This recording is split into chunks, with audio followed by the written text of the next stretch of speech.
안녕하세요. 대한민국 최고의 경매 전문 변호사 정충진 변호사입니다. 오늘도 대한민국 최고가 알려주는 최고의 노하우, 어떤 분에게는 수억 원, 많게는 수십억 원의 가치가 있는 그런 노하우에 대해서 한번 배워보는 시간을 가져보도록 하겠습니다. 이 물건은요, 제가 이제 그 소수정예를 모집을 해가지고 실전반을 운영했던 그 실전반에서 정말로 오랫동안 공을 들여가지고 준비를 했고 입찰을 했던 그런 물건입니다. 결과는 어떻게 될지 나중에 알아보도록 하시고요. 제가 이제 인생에서 이제 정말 큰 물건들, 기억에 남는 물건들이 몇 개 있는데 그 중에서도 오래도록 기억에 남는, 그리고 공부할 것이 정말로 많은 물건입니다. 이 물건을 가지고 오늘도 짧고 굵게 방송을 한번 진행해 보도록 하겠습니다. 그러면 본격적으로 시작하겠습니다. 이 물건은 천안 2015 타경 9157 물건입니다. 공장 물건인데요. 감정가가 255억이었고 9번의 유찰을 거쳐가지고 10억 3천만 원까지 떨어져 있었습니다. 감정가의 4%까지 떨어져 있었는데요. 도대체 어떤 물건이길래 이렇게 떨어졌을까? 이 물건은 공장으로 쓰이고 있는데요. 사진을 한번 보실까요? 사진이 정말 멋있죠? 정말로 잘 지어졌죠? 일반 샌드위치 판매 같은 거 지금 허술한 공장이 아니라 정말로 뭐 경비실부터 해서 어린이집, 뭐 보육시설, 타가시설, 놀이터까지 다 갖춘 정말로 완벽한 아주 멋진 그런 공간입니다. 굉장히 많이 떨어졌죠. 와 정말로 뭐 아무튼 뭐 이 건물의 가치가 어떻게 될 것인가 한번 보면은 건물의 연면적이 거의 9,000평입니다. 9,000평이면 이 정도의 평수로 9,000평을 지으려면 평당 한 300만 원만 친다 하더라도 300만 원이 넘을 수도 있겠습니다. 그런데 한번 보수적으로 한 300만 원 친다 그러면은 270억 정도 감가상각을 고려하게 되면은 최소한 200억 이상의 가치가 있는 그런 물건이다. 이 건물만 낙찰받은데도 하여튼 짓는데 최소한 300억은 들어갈 텐데 감가상각을 고려해도 200억 이상은 받을 수 있겠다. 이런 부분들 그렇습니다. 그런데 이거를 이게 이제 10억까지 떨어져 가지고 저희가 이제 만약에 20억에 낙찰받는다고 치면은 굉장한 차익이 예상되는 물건이다. 그렇습니다. 그래서 이 물건은 실제 삼성전자의 굉장히 큰 하청업체가 부품을 납품을 하던 업체였는데 경기가 안 좋아지다 보니까 이제 파산을 신청하게 됐죠. 그래서 파산 신청을 하게 됐고요. 농협은행에서 108억, 채권 최고액 108억으로 대출해줬고 외환은행에서 63억을 대출해줬고 합쳐도 거의 뭐 170억 정도의 대출 금액을 가지고 담보 가치가 그만큼 됐다는 얘기겠죠. 그랬던 물건입니다. 그런데 지금은 10억까지 떨어져 있죠. 그런 상태인데 도대체 이 물건의 하자가 무엇일까? 대략적으로 봤을 때 외국인 산업단지 내에 있는 물건이니까 입주 자격, 입찰 자격 등의 뭐 제한이 있지 않을까 싶은데 이 물건 명세서를 한번 보시니 아니나 다를까 이렇습니다. 한국산업단지공단으로부터 그 입찰 자격 및 입주 한도 등에 대한 업무 협조 요청권이 있으니 입찰 참여 시 입주 계약 체결 가능 여부 등에 대해서 확인을 요한다. 이런 부분이 있었고요. 그리고 신청 채권자인 농협으로부터 클린룸 설비가 제거돼 있다라는 의견서가 접수돼 있다. 클린룸이라는 게 뭐냐면 반도체 이제 생산을 하려면 반도체가 굉장히 예민한 부품이기 때문에 미세먼지나 온도, 습도 등을 잘 맞춰줘야 되거든요. 그래서 방을 굉장히 말 그대로 클린하게 만들어 놔야 되는 이런 설비들인데 이 설비가 굉장히 고가입니다. 이 설비가 돼 있었었는데 그게 다 이제 해체돼 있다. 제거돼 있다. 그런 내용의 의견서입니다. 그렇지만 우리는 뭐 이게 해체가 됐든 뭐 제거가 됐든 중요한 부분들은 이 건물의 가치만 해도 최소한 200억 정도의 가치가 있겠구나. 그러면 유사 업종들 이런 것들을 신규로 이런 그 산업단지를 분양받아가지고 그 위에 이 건물을 지으려면 최소한 300억 정도가 들어가는데 그런 업체들한테 이런 물건을 한 200억 정도에 팔면 최소한 한 50억 정도 마진은 매수자한테 주도록 하고 해서 150억 정도에 팔게 되면 굉장히 큰 차이가 나지 않겠는가.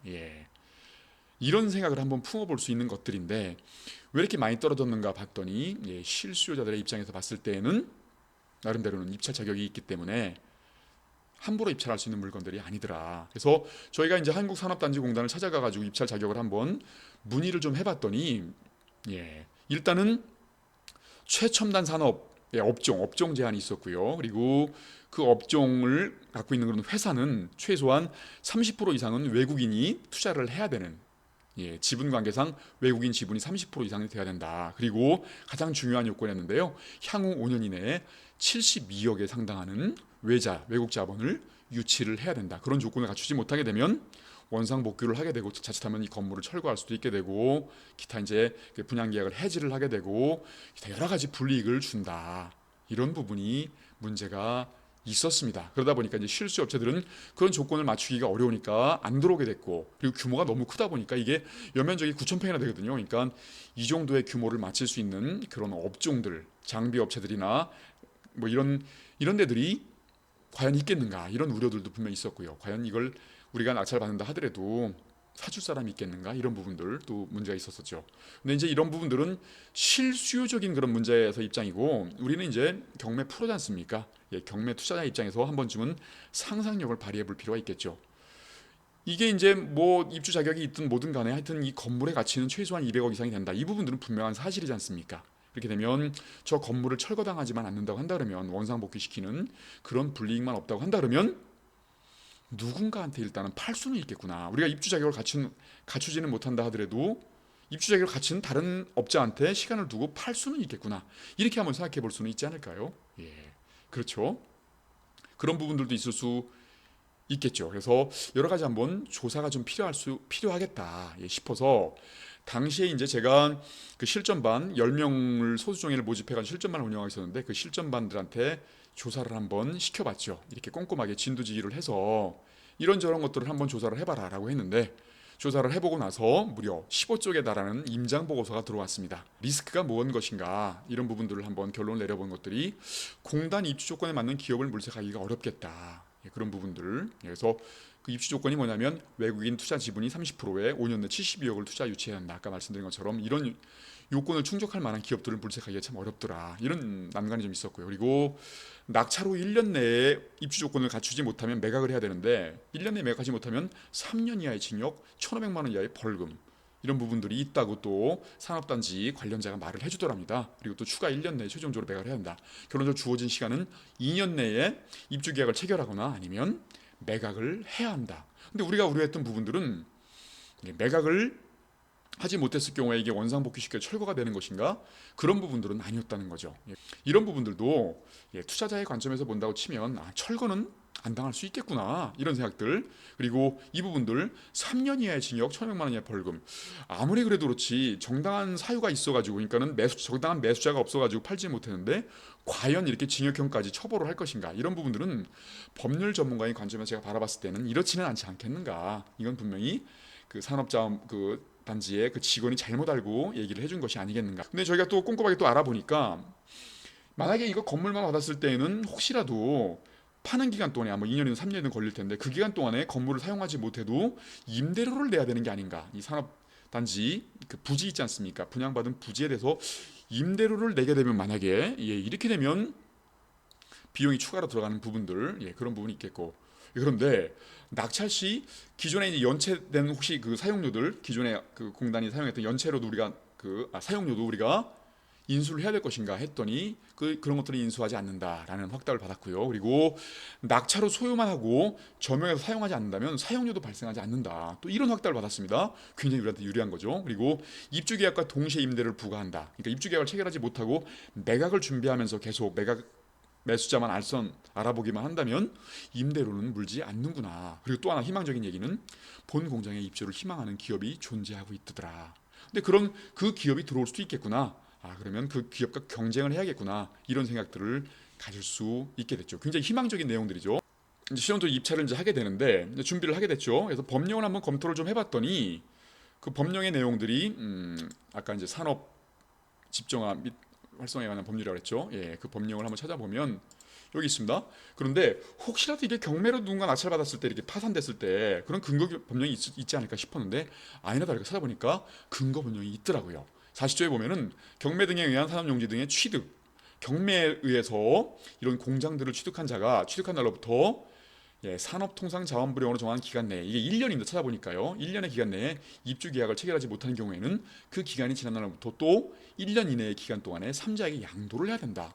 철거를 시키고 이런 것들이 아니라 양도를 하면 된다. 이렇게 되어 있습니다. 그리고 아까 말씀드렸다시피 양도하는 기간 동안에는 그 임대료를 지급할 필요가 없다더라. 이런 부분들. 굉장히 우리한테 유리한 것들이죠. 근데 이제 양도를 하지 못해서, 이 기간에 양도를 하지 못했을 때는 징역형, 아까 뭐 3년 이내 징역이니 뭐 이런 게 있었지 않습니까? 그게 있는가 찾아봤더니 그게 아니라 처벌 규정을 한번 찾아봤더니 어떤 게 있냐면 이렇게 40조 1항의 처벌 규정 보니까 40조 1항 아까 이제 그 1년 기간에 2년의 기간 내에서 처분하지 못하면 어떻게 될 것인가? 그 기간 내에 처분하지 못하게 되면 양도하지 아니하게 되면 과태료 500만 원, 징역형이 아니라 과태료더라고요. 이 정도면은 뭐 충분히 감당할 수 있지 않겠는가라는 생각을 할 수 있었죠. 그래서 리스크가 하나둘씩 통제가 돼가고 있구나. 역시 이런 법령에 따른 그런 행정적인 그런 행위를 해야 될 때는 그런 공무원들도 잘 모를 수가 있거든요. 그러니까 법령을 직접적으로 연구를 해볼 필요가 있겠다 이런 생각을 하게 됐고요. 예, 그렇게 되다 보니까 만약에 이 기간 내에 처분하지 못하게 되면 또 그런 근거 규정이 있지 않을까 봤더니 정확한 규정, 이 경매를 통해 가지고 취득했을 경우에 제 기간 내에 그 2년 이내에 처분하지 못했을 경우에 어떻게 처분할지 그런 것들은 없었지만 유사한 규정은 있었더라고요. 입주계약 미체결 산업용지 등의 처분 이 규정에서 일정한 기간 내에 처분하지 못하게 되면 어떤 불이익을 주냐면 관리 기간 내에 양도를 하도록 되어 있습니다. 그래서 관리 기간이 매수할 수 없을 때에는 관리 기간이 매수 신청을 받아가지고 다른 기업체나 유관 기관에게 양도를 하여야 한다. 이런 규정이 있더라고요. 그러면 이 규정이 준용될 수 있겠구나, 아니면 유추 적용이 될 수 있겠구나. 그러면 양도를 할 때 금액이 어떻게 될 것인가 규정도 있더라고요. 이 공장들을 양도할 때는 일정한 그 39조 5항에 따라 정하는 가격에 따라서 양도를 한다. 그럼 39조 5항이 뭘까 한번 찾아봤더니요.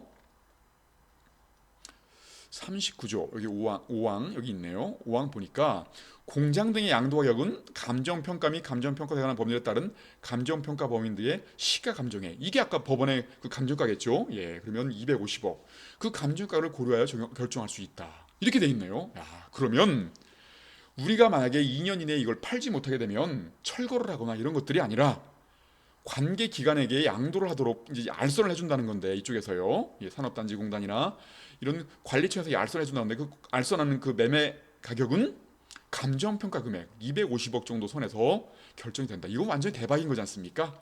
이렇구나. 이렇게 되면은 철거당하는 리스크도 없어지게 되고 임대료를 지급할 리스크도 없어지게 되고, 그리고 감정가액 이런 부분들 매수자가 없다 그러면 다 알선해서 처분을 해주는구나. 우리가 처분을 할 수도 있겠고요. 노력해서. 예, 이렇게 되면 아무런 리스크 없이 시간이 좀 걸린다 하더라도 굉장히 큰 수익을 얻을 수 있겠다라는 결론을 내리게 됐습니다. 이렇게 되다 보니까 입찰을 안 할 이유가 없죠. 입찰을 이제 하기로 결심을 했죠. 그래서 이제 그렇지만 개별적인 명의로 입찰을 하게 되면 이거 개인적인 명의로 입찰하게 되면 국가 기관에서 지금 그 운영하는 것들인데 투자 목적, 투기 목적으로 한다 그러면은 협조를 안 해줄 것이고 무슨 굉장히 우리한테 비협조적으로 나올 거라는 거 뻔하기 때문에 웬만하면 구색을 맞춰보자라고 해서 제가 이제 제 제자분 중에 저랑 신뢰관계가 굉장히 깊은 친목관계가 깊은 분 중에 이런 IT업을 운영하는 분이 계셨거든요. 그러면 그 IT업을 운영하는 회사 명의로 받아보자라고 해서 접촉을 해봤더니 흔쾌히 승낙을 하시더라고요. 그래서 같이 공투를 진행하면서 회사 명의로 받아보자. 거기서 유리한 건 뭐냐면 그 회사가 이제 매출도 많고 신용이 높다 보니까 대출도 해준다는 거였습니다. 80%까지요. 알아보니까 이렇게 되면 금액도 굉장히 소액이 들어가는 20억 정도에 받게 되면 투자 금액이 한 5억도 안 되는 그 정도. 그래서 5억도 안 되는 금액으로 거의 200억에 판다고 치게 되면 20억에 판다고 치면 180억의 차이가 나지 않습니까? 예, 대박인. 하나의 나찰로 억만장자가 될 수 있는 그런 물건이다라는 생각을 하게 됐던 거죠. 그렇게 해서 이제 입찰을 했는데 입찰가를 산정할 때 중요한 부분들은 최저가로 쓰지는 말자. 왜냐하면 경쟁업체가 있다는 부분들을 분명히 알았으니까. 그래서 직전 최저가가 14억 7천이니까 이거는 넘기자라고 해서 제1안은 기존에 이제 이 낙찰 받았다가 잔금을 미납해가지고 보증금 2억을 날린 이 업체도 또 들어올 수 있겠다. 그러면 21억 이상을 쓰는 게 1안, 그리고 이 직전 최저가를 쓰는 게 직전 최저가보다 높게 쓰는 게 2안. 그렇게 됐는데 당연히 저희 뭐 해피드림이나 아니면 제 개인적으로 들어갔다고 한다면 당연히 뭐 그 백 몇십억의 차이가 나는 이런 물건들을 1억 2등와의 격차를 고려해가 쓰진 않았겠죠. 그렇지만 10명이 공투를 하다 보니까 의견들을 한번 모을 수밖에 없었고, 그래서 2안으로 들어가자라는 의견이 모아져가지고 2안으로 들어갔습니다. 그래서 저희가 10억 3천을 썼다가 2등을 하고 말았죠. 18억을 쓴 사람한테 잡히게 된 겁니다. 그래서 굉장히 아쉬워했고 한 달 동안 거의 뭐 우리 공동 투자했던 11명이 패닉에 빠져 있었던 그런 기억이 남는 물건인데요. 결론적으로 그리고 남들이 다 꺼리는 물건이지만 이 상상의 포인트는 뭘까요? 이 물건을 들어가겠다고 한번 조사를 해봐야겠다고 상상할 수 있었던 포인트는 건물의 가치가 이런 정도의 건물을 지으려면 최소한 300억 정도 든다. 감가상각을 고려해도 200억 이상의 가치가 있다. 그 200억을 우리가 소유하게 되는 것이니까 최소한 다른 사람에게 팔 수는 있지 않겠는가. 이런 것들, 이런 상상력을 발휘하면서 접근을 해볼 수 있다는 것들도 굉장히 중요하다는 거. 이 하나의 물건에 굉장히 많이 배울 것들이 있다는 거. 어떻습니까? 어떤 분들에게는 정말로 놀라운 것이고 어떤 분들 또 실전적으로 적용할 만한 분들에게는 수십억의 가치가 있는 그런 물건이겠죠. 저희 행꿈사에서는 이런 것들이 일상적으로 일어나는 일들입니다. 대한민국 최고의 경매 전문 변호사는 이런 물건들 인생에 한 번 정도 더 기회가 오겠죠. 그럴 땐 용기 있게 한번 입찰을 해서 낙찰을 받아가지고 단 한 건의 물건으로 억만장자가 되는 그런 효과를 한번 누려보도록 하시자고요. 여러분들도 이런 것들이 꿈이 아닙니다. 저희 행꿈사와 함께 한다면, 저희 이렇게 아낌없이 퍼주는 저희 행꿈사와 함께 한다면, 그리고 저와 함께 한다면 여러분들도 행복한 부자, 억만장자의 꿈을 꿀 수 있다라는 부분들 잊지 마시고요. 저희 네이버 카페도 가입하셔가지고 경매 강의도 많이 들어보시고 하셨으면 좋겠습니다. 오늘도 행복한 하루 되시길 바라겠습니다. 저는 대한민국 최고의 경매 전문 변호사 정충진 변호사였습니다. 감사합니다.